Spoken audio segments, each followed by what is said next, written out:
আর মাত্র কয়েক ঘন্টা পরেই সেই বহুল আকাঙ্ক্ষিত স্বপ্নের ফাইনাল ম্যাচ ফুটবল বিশ্বকাপ 2026। তো এই ফাইনাল ম্যাচে মুখোমুখি হচ্ছে আর্জেন্টিনা ও স্পেন। তো আর্জেন্টিনা ও স্পেনের মধ্যে সবচেয়ে বেশি ফেভারিট আছে স্পেন। তারপরেও আমরা যারা আর্জেন্টিনার সমর্থক আছি, আমরা আশা রাখতেছি যে এই ম্যাচটিতে মেসি তার মানে শেষ বিশ্বকাপের শেষ ম্যাচটি অবশ্যই মানে ভালো একটা খেলা দেখাবে, উপহার দেবে তার সমর্থকদের। আশা রাখতেছি যে এই ম্যাচে মেসি এই 3টা গোল অবশ্যই করবে। কারণ 3টা গোল না করলে তার আবার গোল্ডেন বুটটা পাওয়া হবে না।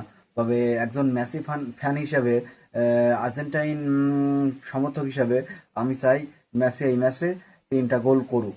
যদিও সেটা অনেক কঠিন, তারপরেও সেটাই চাই।